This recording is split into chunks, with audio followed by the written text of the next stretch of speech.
Good evening, everybody, and welcome. Thanks for joining us. This is the Cooking with Rabbi Turing edition. Typically, on Tuesday nights, I have a special guest, and I do their recipe, and they tell me what to do, and I cook. Tonight, we want to show you an inside look into the world of kosher food, how it's made, what makes it kosher, and the inspiring stories behind the founder. So this is going to be, by the way, the beginning of a series of tours of various different aspects of the kosher food industry. At the end of this tour and interview, we're going to be raffling off some candy from It's Delish and sending it to you. If you'd like to participate in this raffle, please type in the chat box your name, your email, and what you like about the cooking show. If you'd like, you can send a private chat to the raffle chat privately, and you'll be entered into the raffle. So before we get started, just to let everybody know, everyone is muted. And if you'd like to ask a question, you can unmute yourself and ask a question. We're also live on Facebook. And if you ask a question in the comments on Facebook, we will try and answer them live. As always, we're going to start the class off with giving tzedakah. I'd like to invite you to join me in giving tzedakah. There's also, if you'd like, there's a virtual tzedakah box, a link in the chat. Okay, our special guest tonight is the founder and CEO of a national kosher food company called It's Delish, Moshe Gravitsky. Good evening, Reb Moshe, and thank you so much for joining us. Appreciate it very much. Thank you. Good evening. I have to tell you that over the last few years, I've been amazed by the growth of the It's Delish company. I mean, wherever you go in the Jew kosher stores now, I remember when there was a few things from It's Delish, in the stores, and slowly it just built up, and there's so much stuff now. It's everywhere, which is really beautiful to see. It's Delish produces candy and many other things like snacks, food trays, spices, and chocolate. So again, thank you, Reb Moshe, for joining us. We're going to start off with showing a very short video of the factory, of something going on in the factory.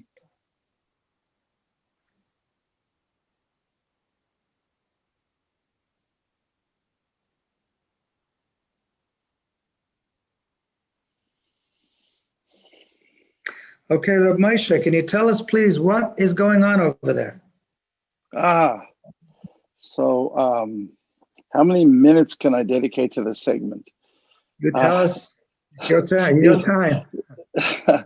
So this is what you're seeing over there, which is fascinating. I think we're certainly in the United States, but maybe in the world.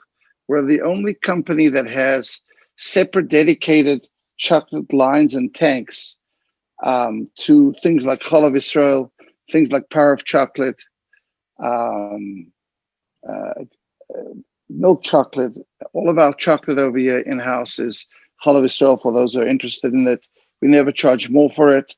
That's we advertise it very small. But each and every line, if you look at the pipes on the top, are connected to tanks. And the tanks are separate with separate pumps. And we never exchange a Passover line for a Parav line or Milchik line. So each and every thing that we do is dedicated. And that puts us in a very interesting, very special class of our own. It's a lot of hard work and took years to build up. And it's a lot of fun. So we pan things like chocolate almonds, chocolate raisins, chocolate espresso beans. We roast our own coffee in-house. We make our own chocolate in-house from scratch. And as we go about our day, we're actually making our own polish to polish that chocolate. I could actually scoot you, just to make it a little bit more interesting for everybody. I could scoot you over to see some of the chocolate espresso beans or the chocolate cherries, or a bridge mix. What else is chocolate? There's another espresso beans. Here's a white chocolate or colored chocolate. It's a little bit unusual for all this to be done in-house in one company, but we landed up without any suppliers in a world that was kosher. So we needed to create the the facility to be able to do that. Is that enough of an introduction, Rabbi? That's a Is that great what? introduction. It's a great introduction. What I want to do now is I want to go way back. I want to start from, tell me where you're from. I'm an Afro-American. See that? Okay. Everybody, nobody believes me. I don't know. I thought this was a free country. I'm an Afro-American. I was born in Africa, but in minority status, I didn't ever ask for it. But anyway, so I was born in South Africa, and I came to the United States, and I was in Jewish education for quite a while, and then I decided to open up a food facility. Couldn't find suppliers, so we went backwards and we developed what is today. It's Delish. So the company started in California? Company started in California. In Los Angeles, right? Right. So what made you decide? What made you start thinking about creating a food company? I mean, you're in education. What is it that you didn't like the things they were serving the kids in the school or something? I think I don't want to be political. You guys are in Northern California.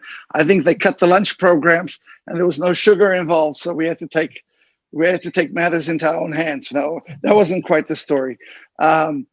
We saw an opportunity and we saw a need, and it grew into a niche. I mean, it started off as a smaller hobby and then just mushroomed into a full-time, real busy type of environment. And there were always huge gaps, and there remain huge gaps. And it turns out that not too many people actually manufacture things. A lot of people make things.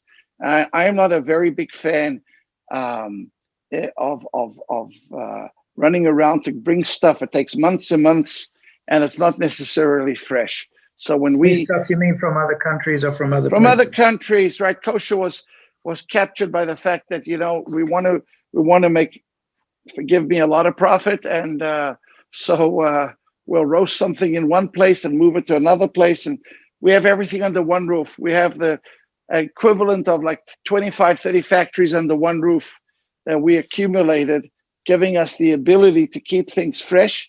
And more importantly, while I was in education, perhaps, Rabbi, you'll agree with me, people's biggest complaint was that kosher costs too much money. Do you remember such a complaint?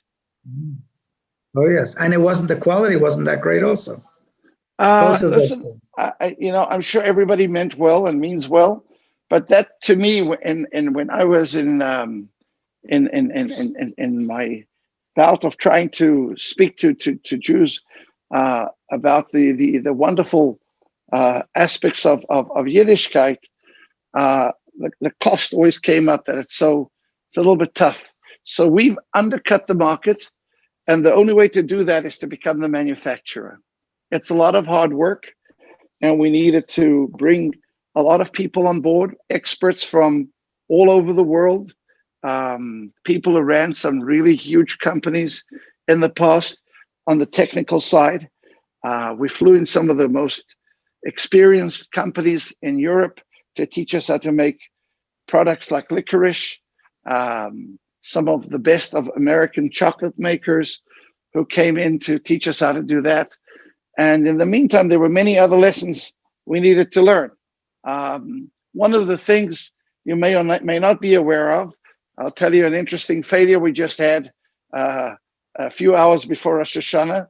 We actually insist on trying to avoid polishing our licorice and our chocolate with an excretion that comes from a bug. It's called shellac. You're familiar, I'm sure you've heard about that. So we make our own polishes in-house. We do a pretty good job. In fact, we've partnered with the polish company to be their supplier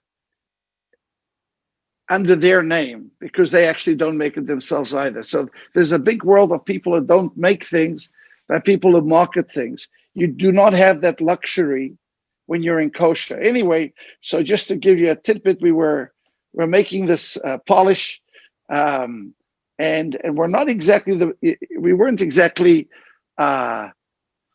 doing things at 1,000,000% correctly. We were a little bit in a rush, and we landed up creating a fire instead of creating the polish, because it's made in an alcohol base, and somebody was cooking something a few hundred feet away, and it created a a fire instead of created polish. But we cleaned it up and started again, and we made some great polish. Tell me, well, tell me, By the way, that cost us a few $1,000s. yeah, I can imagine. And we don't pass that on to the consumer. That's part of R&D. If we made a mistake, we made a mistake. This genius over here didn't know at what temperature alcohol vaporizes. So I got my science a little bit wrong. But if the president of America and Dr. Fucci can argue about science, I'm entitled to make a couple of mistakes as well. Absolutely, and that's, yeah, and you get better that way. We actually have a video of the licorice production, which I want to show. Please. Just a moment.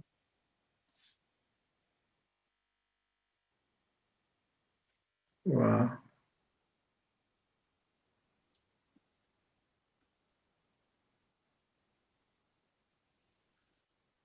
How long is that line? Well, we were going for the Guinness Book of Records for the longest piece of licorice in the world, because the truth of the matter is we placed the line in between the two ends of our building to maximize its length. But if we could have gone further and we had more building, we would have done that. I think the best use of length is if we find a kid who's not happy in school or not happy in shul, we actually offer him a piece of licorice in his height, in his color, and he can choose the color and whether it's sour or not. That's the hallmark of what we do when we find kids. So if you really need to do some special loving to your child, let us know their height, and we can sour any piece to any size that you want. How big is your facility? How many square feet is your facility, and where is it? It's in North Hollywood, in up the road from Universal Studios. They're famous, we're not. It's about 50,000 square foot. You're famous in the kosher consuming community for sure. Okay. 50,000 square feet. By the way, I just want to mention again, anybody who would like to enter the raffle, we're going to send you the winner. It's Delish candy. You can enter the raffle by in the chat. You can put your name, email address, and why you like the cooking show. You can also do that privately, a private chat to the raffle chat. Or also, if you're on Facebook, you can send that information to office@chabadgsb.com, and you'll also be entered into the raffle. Reb Moshe, was there a moment when you said, I'm getting into this? Was there something that happened like, I'm getting into this, and how did that feel? Can you tell me about what that moment of transition when you decided to get into the food business? No. There are too many no's. This is a country of yeses. And everything's no. We can't do this, you can't do that. We want to be Chalav Yisrael. That can't be, not available. Are you crazy? You need to, who do you think you are? You think you're Hershey's? You know what type of equipment you have to bring on board in order to enable yourself to do what you think you want to do. Who do you think you are? That's the time when you either say you're right or you do something about it. And we were very fortunate to have some very wonderful people around us. And we got very, we did work hard till very, very late of many nights to create the different structures required in kashrus. We're in the middle of making some Jordan almonds right now for a company in New York who I'm sure will not be using our name. And it's made, I'm sorry, it's nighttime over here. You're all familiar with Jordan almonds? Yes? You're all familiar with Jordan almonds? And it's a lot of fun when it all works. But what got us to really get going is the amount of no's. And with every no, the price to the kosher consumer goes up because you're locked in. You're locked into not being able to get, and certainly it's not things like Chalav Yisrael chocolate or even just basic kosher things. And then it's a wonderful feeling to have that access to be able to free up the consumer that way. And we did that across the board as much as we could. And it's been very, very rewarding interface with the community, and people are wonderful. Great. Growing up as a kid, were you involved in the food and somehow in the food business or in the food? Should ask my parents, boy, was I involved in the food business. Did I eat? Yes, no, I had no idea. I had one experience. I made the first kosher table wines in South Africa.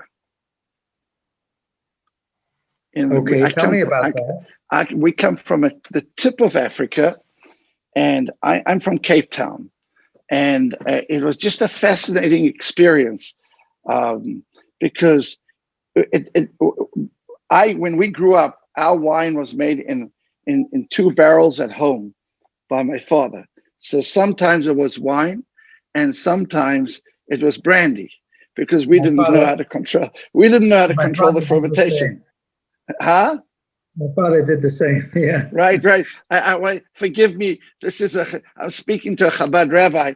I once brought for Sudas Mashiach. Somebody insisted on taking my father's bottle of wine.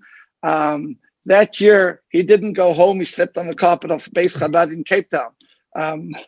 That's the nature of the wine. But we made some incredible wines. It's made on the tip of Africa today. Africa has made it into the common marketplace. And at the same time, I found a herd of goats. So I made some Chalav Yisrael goat's milk cheese. We had no Chalav Yisrael cheese in the country at the time. How old were you when you did all this? I was in my 20s.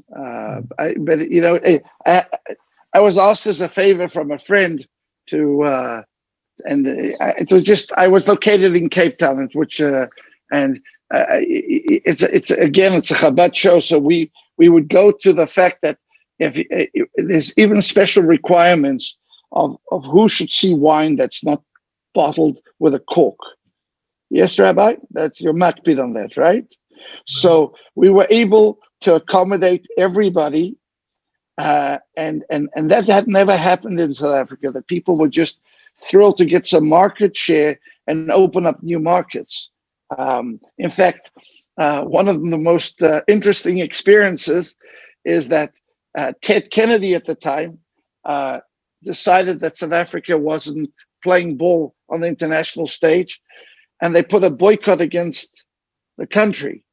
And the wine country wanted to break the boycott, so they actually offered us a very big winery so that we should be able to bring the wines into America as kosher. Anyway, I went back to yeshiva in Eretz Yisrael at the time, but it was a fascinating offer at 20-something in the state of wine. Anyway, but would you say that? So by that dabbling in the food and the wine and in the cheese probably kind of got you a little bit into the concept of making food. It got me thinking about that. If you can't control what you're making, you can never get it made. That's the bottom line. Did you ever imagine as a kid that you'd be running a company like this one? Could you have imagined such a thing? I mean, did you think big in terms of what your plans were? Sir, we don't plan nightmares while we're children, you know. All right. Okay, we're going to show another video, and this one actually is interesting. I don't know what it is. You're going to have to tell me what it is. Go ahead. So let's watch this for a minute. It looks like nothing's happening, but if you watch carefully, all of a sudden bubbles are coming up. There you go. You see it? Do you see that? Just watch very carefully. If you can hear my voice, watch very carefully. That's the aeration.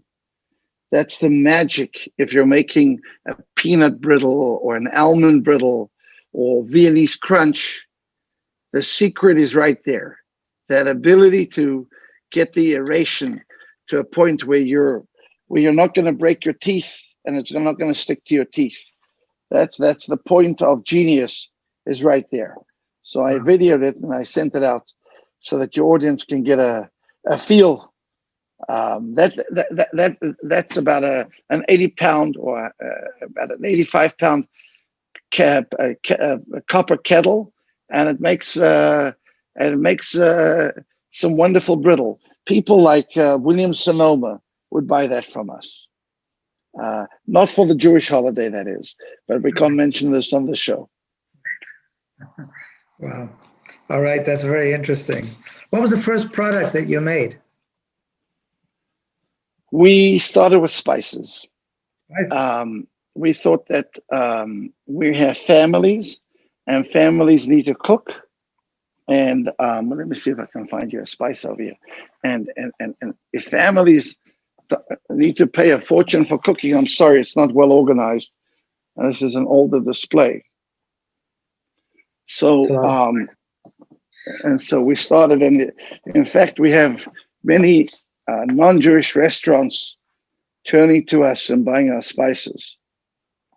And now with the internet, it's we're doing a lot of things that you wouldn't imagine a kosher company to do, and it's a lot of fun.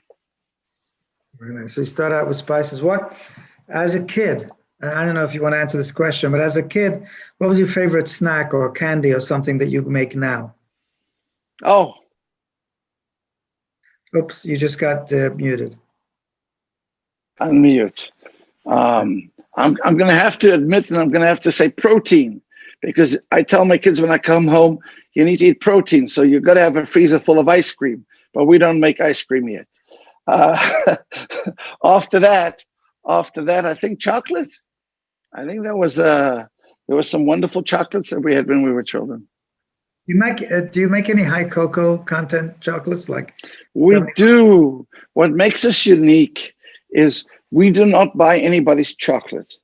I'm sorry the lights are off, but we went to a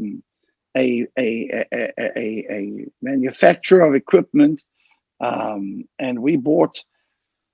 So what we do is we buy the cocoa butter, and we can control what we do and don't put into the percentages of chocolate. So right now, if you were to be buying our product, we don't even mention it, but all of our cocoa butter is organic. We don't charge extra for it. It's all organic. And it's organic cocoa butter. We actually have a problem with Passover, with Pesach, that, if cocoa butter is made with powdered sugar. So powdered sugar, when you buy it on the shelf, has got a small percentage of starch in it in order for the sugar not to clump. So we actually have special machinery to create our own powdered sugar.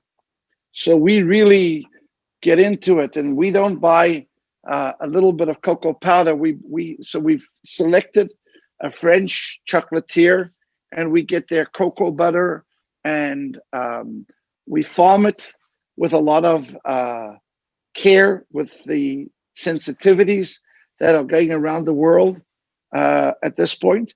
And the more access we get to these types of inroads of how to be able to get more friendlier to the world products, and then we can control it in house. So as a consequence, we've created kosher Chalav Israel sugar-free chocolate as well.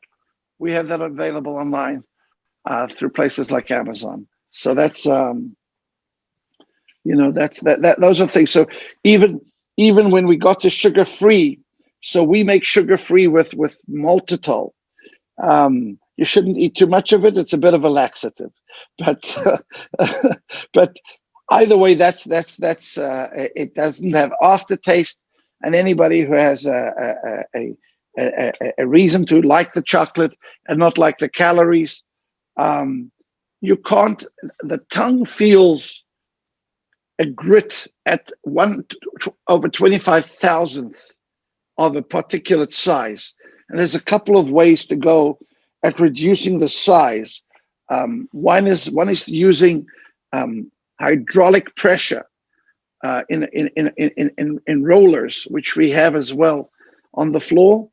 and special machinery which reduces the particulate size. Now, had we not installed manufacturing equipment, we would never be able to make a kosher, parav, milk, dark, white chocolate. So we get to play with it.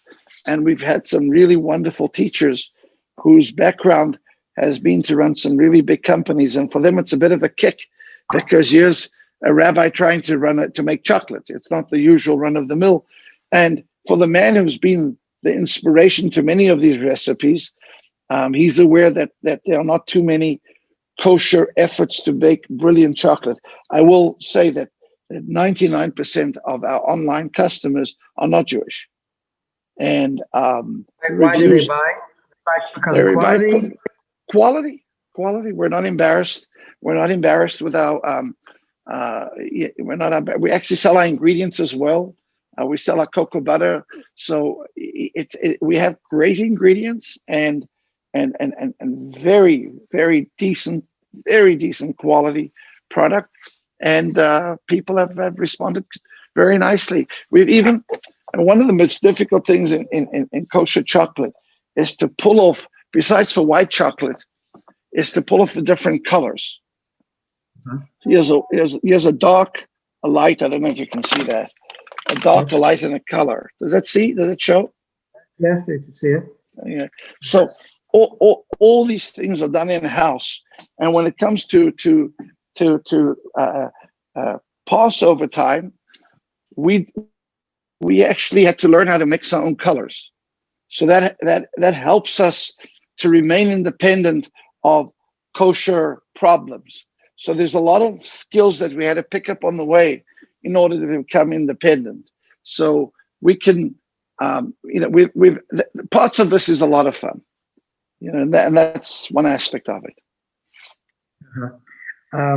Okay, I want to show another video.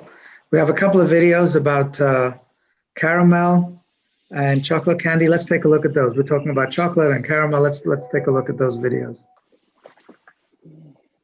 So there, I guess the line, they're going into to be coated with chocolate. They're going into the chocolate. Yeah, that's an enrober. Yes, that happens to be a Chalav Yisrael enrober. So we have a separate enrober for Chalav Yisrael. We have a separate enrober for Parav, a separate enrober for Passover, a separate enrober for yogurt. Our yogurt is made Parav without milk. So, and we're able to take out any questions of animal fat. So we're able to control what we're making. So, in truth, there's actually two different parts of caramel. You could have a caramel that's actually parav, because caramel means milk and butter, and we're able to make our own caramel either with dairy. Again, companies like Harry and David, Williams Sonoma would get that from us private label,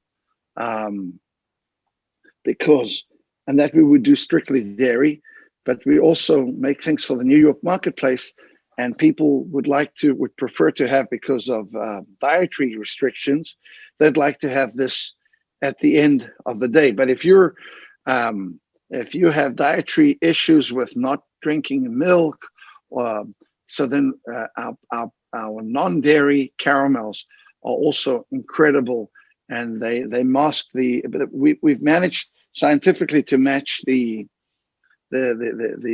same constitution in protein and other concerns that milk and fat, and we've managed to do it on both ends, both parav. That must have been a huge undertaking to try and match the dairy, right? Because I've heard this. I've heard that it's very, very almost impossible to actually match what the dairy. There was a whole scandal with a major company that was making cream puffs or something, and they were claiming it was parav, but they were adding secretly sodium caseinate dairy stuff because they couldn't do it without putting it in. So I heard that the companies that made parav couldn't understand how do they make it so close. So obviously this is a huge chachma. It's a huge wisdom to be able to figure out how to do that. If you do that and you don't upcharge your customers, there's no excuse not to enjoy some beautiful chocolate on a Friday night after a great uh, Friday night dinner. And kosher is not going to be more expensive, and that's part of the fun. Okay. Excuse me, it's Diana. Are your products only sold online, or are they also sold in supermarkets? No, we're in Los Angeles. We're in all the major supermarkets. Like if you've heard of Safeway, Yeah, they I've run heard it of for. Safeway. And so we have So you're the not on Barnes the store. Eastern Coast. No, we're not on the East Coast yet. No, we're Okay, fine. a California entity. All right. I want Are to you show that. online though? So we are online on our own website, www.itsdelish.com, or on Amazon or eBay. We're Walmart. We're online. Oh, Walmart, you said? Yes, but if you go to our own website, that will be the cheapest, because people don't have the right to charge us all these fees. So why pay more? I'm not trying to get more money out of you. So go to www.itsdelish.com. The same Okay, items are thank there. you. Thank you for that. Okay. I wanted to show you. I wanted to Yes. show you. We even got somebody who couldn't get goat's milk caramel made. They sold this little package for $8.99. It was a fortune as far as I'm concerned. It's 4 ounces. So, but that was made by us as well. So, there is an art to doing things well, and it's not necessarily easy. There's a silly wrapper on each piece of candy. I got news for you. It took us years to perfect that the fingers twist correctly. I'm embarrassed to tell you how many years, but you need an expert in every corner. I have to say that it used to be that the reputation of kosher was, you have to sacrifice quality. Like you said, it has to be expensive. So one of the things that you've accomplished actually is, and you've talked about it, but it clearly comes through in the products. You've accomplished this to be able to show that there's no reason why kosher should be any less. As a matter of fact, it can be very high quality and good price. And not only is it a good product, but it also raises the level of people's feeling about kosher food, which is a very important thing, because people who want to keep kosher, there are people who have had issues going kosher if they wanted to go kosher because of that. And there are other people who just feel like they're missing out. And this is wonderful because it provides them with a really quality product that is kosher. I want to ask you some questions about kosher. I just wanted to interject very quickly. There was, because of COVID, there was a problem, or is a problem, with spices in certain stores. I don't want to go through it. And they turned to us not because we're kosher. They turned to us because we're an outstanding solution to what they see as a problem. So I think if you treat people fairly, you've got a good chance that people will start enjoying the experience of buying kosher. But from the kosher perspective, we have not raised our prices in supermarkets ever for Passover. Wow, that's amazing. And that's really amazing. And the reason is, ideologically, we really believe that it's a lot of fun to keep kosher. It really is. I can name the companies, and I've named a few who use us for private label, and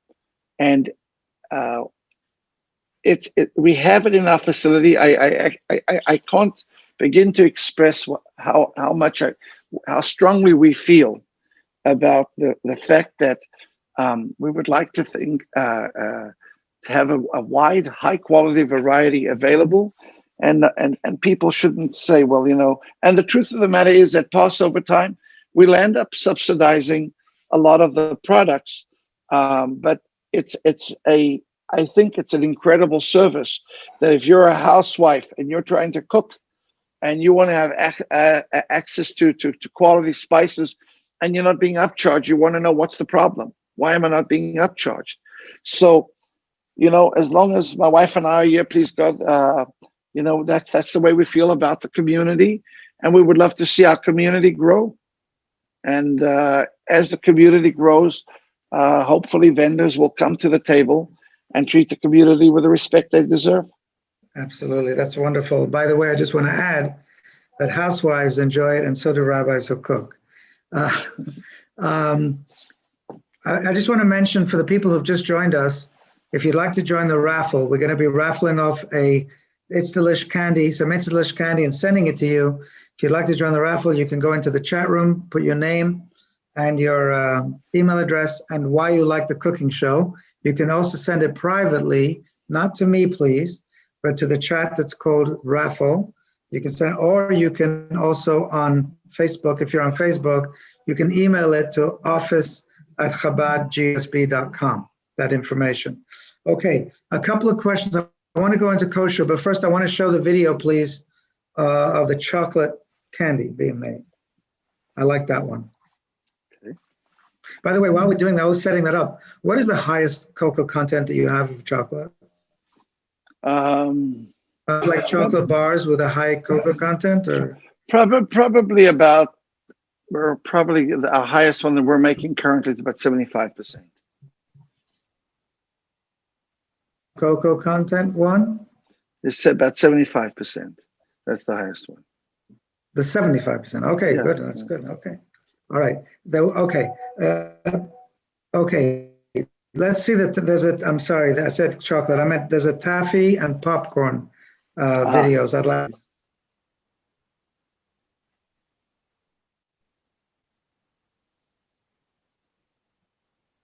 Is this? That's the taffy, and it gets made in and turned into small pieces.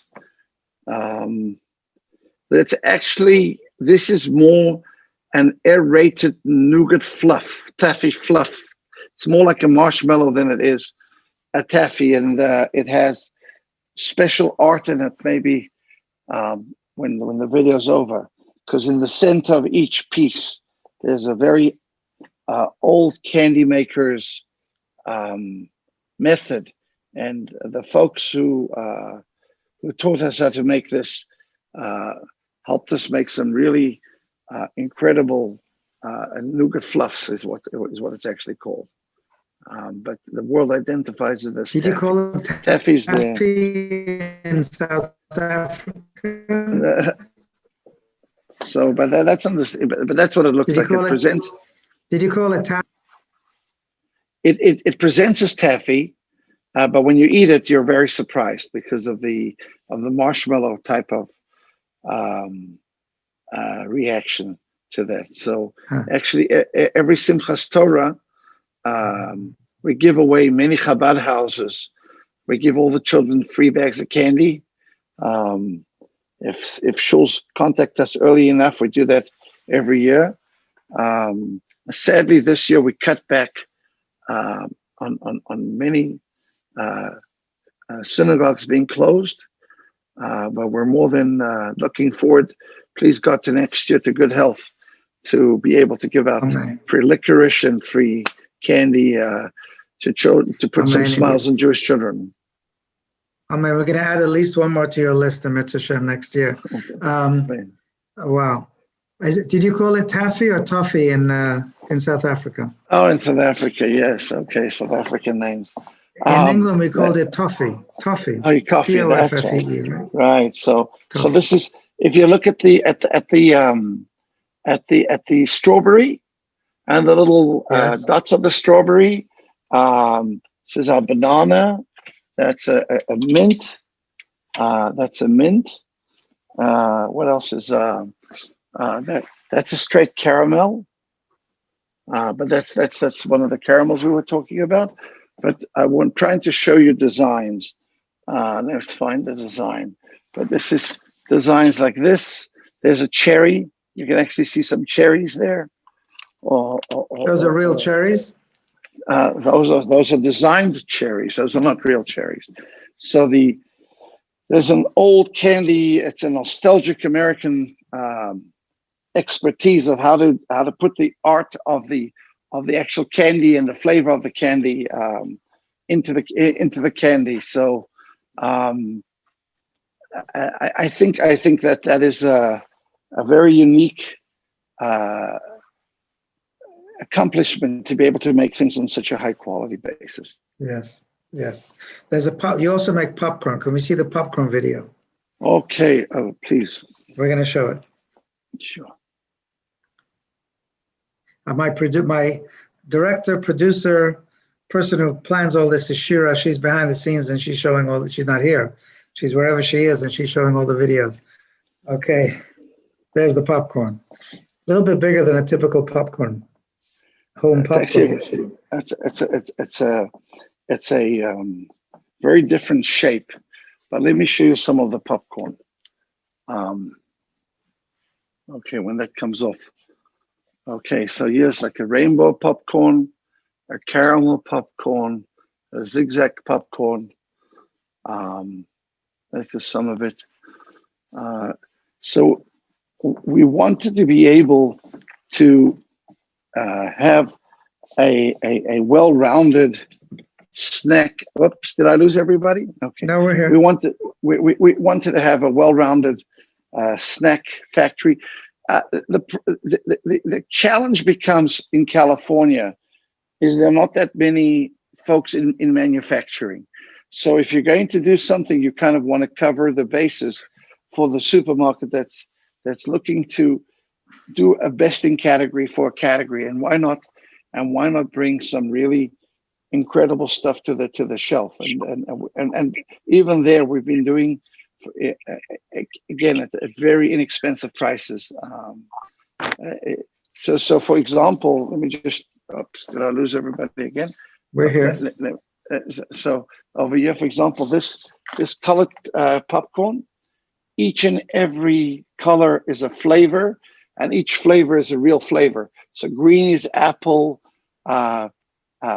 pink is the strawberry, the orange is real orange, the lemon, and the blue is real blueberry. So we've really put a lot into some wonderful quality people. We actually showed this off in a very big corporation. You may have heard of it, Kroger's, that controls Ralph stores in Los Angeles. And the last thing they were expecting was a superior type of popcorn. They were so shocked that they had us. They called in their friends to taste it with them, and then they had a directors meeting at their head office, and they brought in every store director across the country and asked us to give them each director a bag of popcorn to show them the quality of kosher popcorn. And of course, the popcorn is Parev, and it's made extremely well. And we're very thrilled to have had the opportunity to be able to also add that to our line. All right, great. Where did the name "It's Delish" come from? Huh. Someone asked that question. Okay, so my wife and I were two teachers in schools in Los Angeles, and when you don't know what to do, you consult your elders. So my wife asked her grandmother, "What's a good name for food snacks and food?" So she said, "Why don't you try It's Delish?" Wow. And so our original label, we went to, I had a friend who was very successful in the food business. I'm just looking around if I have an original label over here.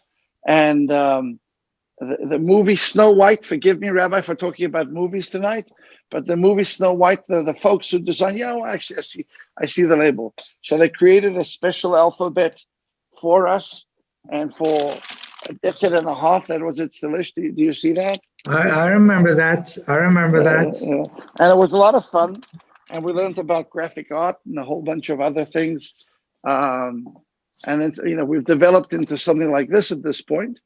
But in the old days, we were very excited about the name It's Delish, and it seemed to have resonated. Hashem has been very kind to us.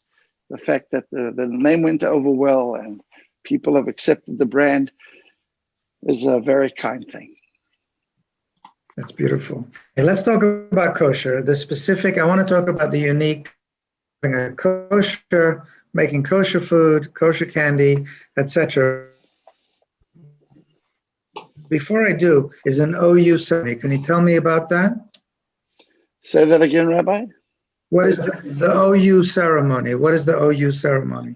There's a video you sent me. We were honored by the OU for our innovation. But obviously, wow. So they gave us some plaques. We put it. My kids thought it was a nice thing. Very nice. Okay, speaking of OU and speaking of kosher, I assume that your supervision is the OU. Tell me about hold it, Rabbi. We do things for other kosher supervisions. I mean, we were okay for many years, and then people moved out of the city, and so we're very pluralistic. We're right now we're doing things for other major New York kosher agencies. We have gained people's trust, and we respect the privilege of having people's trust. So, not many companies have this type of facility in place. So people do come to us to make things for them. So what are the unique challenges of having a kosher facility as opposed to a non-kosher facility? Well, everything is you have to have double vision.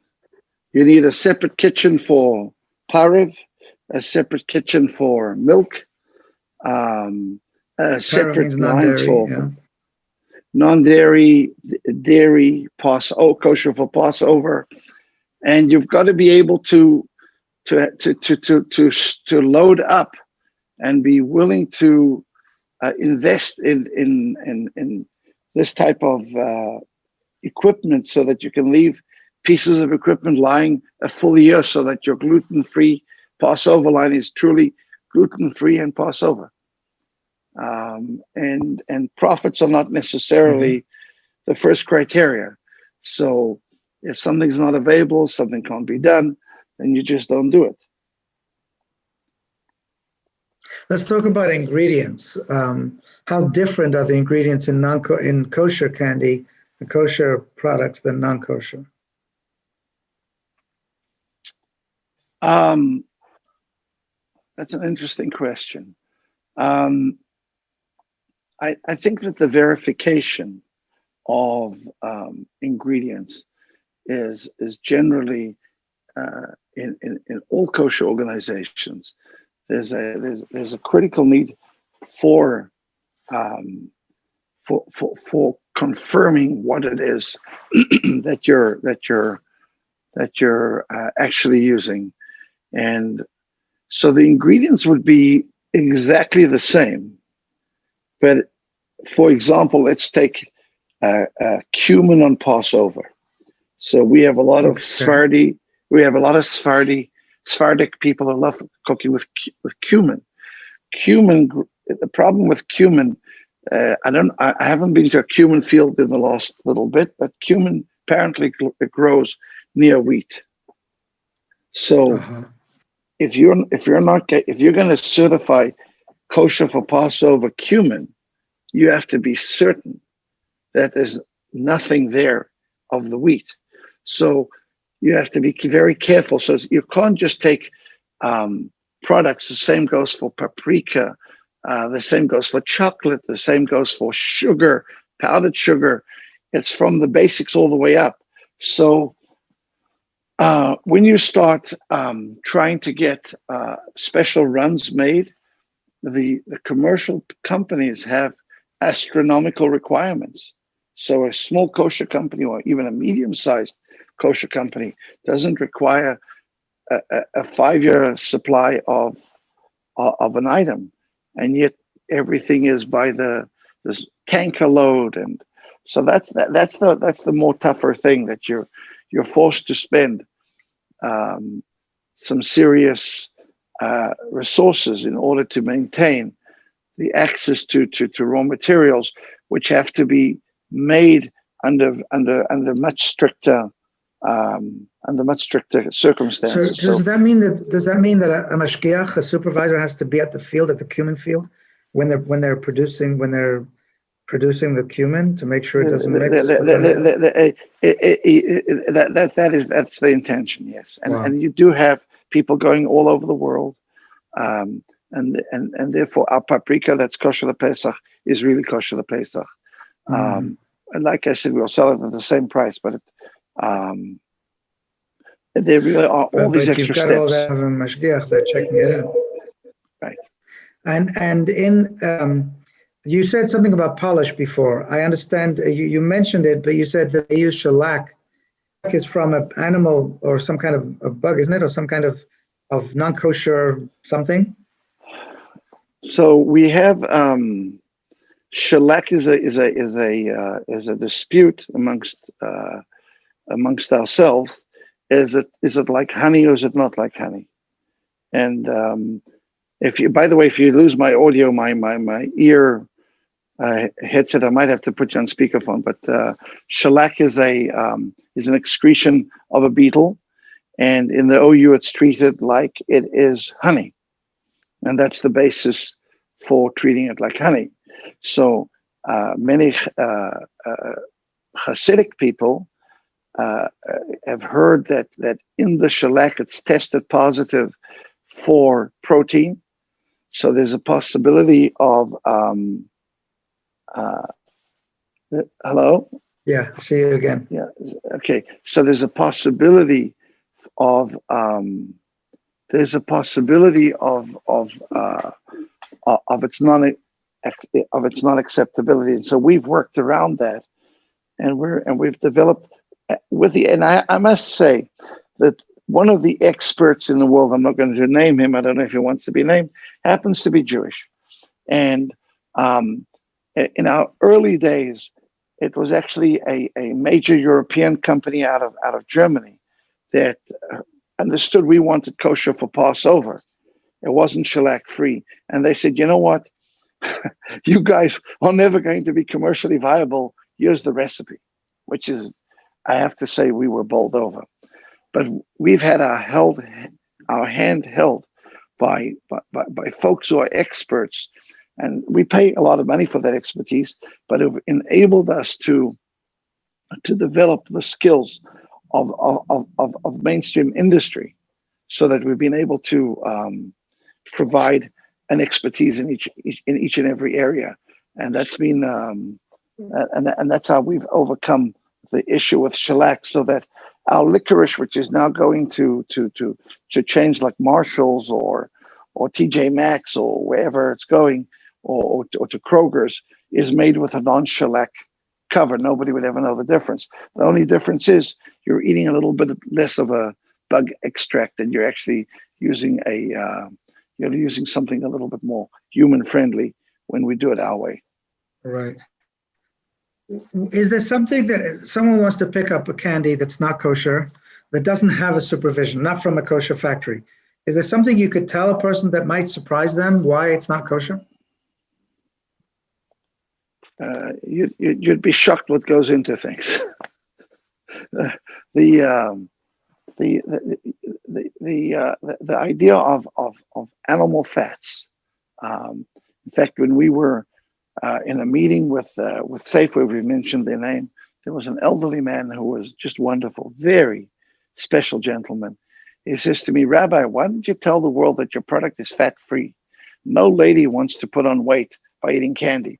So we substitute any animal fat with vegetable, with coconut fat, which is considered very healthy, and it digests in itself.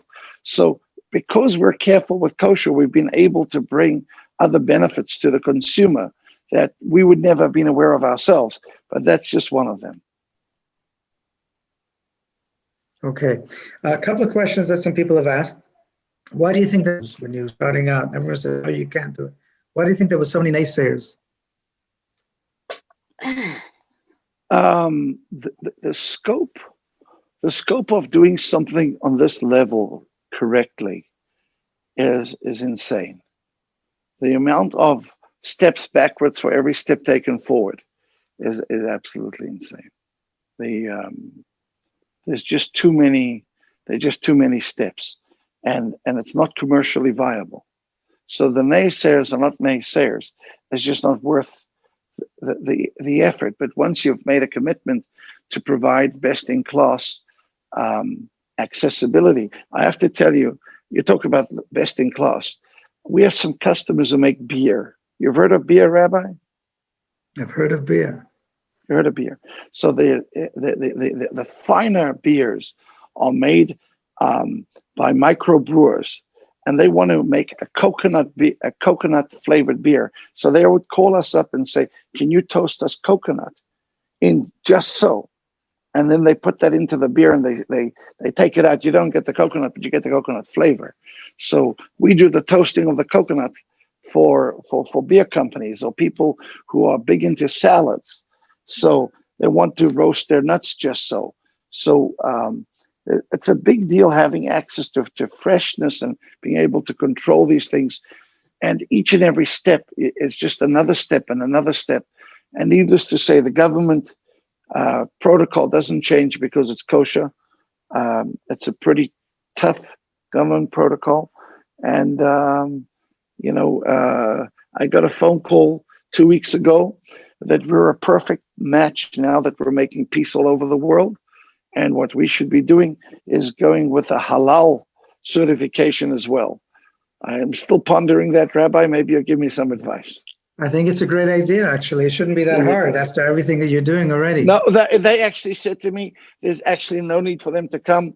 They have no questions. I just have to pay the fee, and I'm good to go. So why not? But I actually thought it was a fascinating phone you call. can sell it in the United. Right. They've got kosher hotels now. I believe so. Right. Another question is what about chewy candies and gelatin? Do you have fish gelatin as an option? So there are three forms of gelatin. There are three forms of things you could use to make chewy things. One of them is pectin, like a jelly pectin. Another one is using seaweed, which you make your sushi out of. And another one is gelatin. And so the gelatin comes by the bloom. So you have to be able to get a pure enough gelatin so that works. So we have it from two sources. One is from the scale and one is from the skin. And even though they're both highly kosher, we prefer scales to skins because we know the scale had to have come from a kosher fish. Wow. Okay, great. All right, we're going to wrap up in a moment. I just want to first of all show. I have to tell you, in New York, they asked us not to provide our marshmallow from our fish gelatin because it tasted too close to the real thing. So that was a compliment. Oh, wow. That's a great compliment. All right. I have one more major question for you before we end, but there's one more video of chocolate and nuts, I believe it is. Can you just show that video quickly?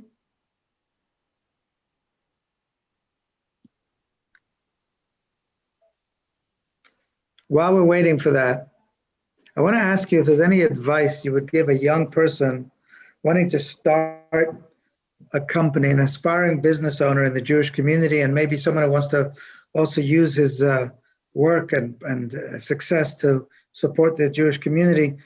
What advice would you give? Invest in real estate. That doesn't sound very,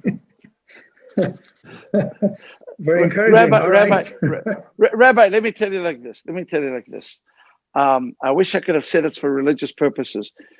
Whatever time I go to sleep at night at, I'm up by 3:30 a.m. It's a huge commitment. We're doing it, and there's kashrus questions and things like that, and so you got to do what you got to do. But it's very intense, and unless you're really willing to get the full expertise on board, you'll be disappointed. And there's certainly some wonderful products coming out. People have some incredibly good ideas, but it costs a fortune to get it to market.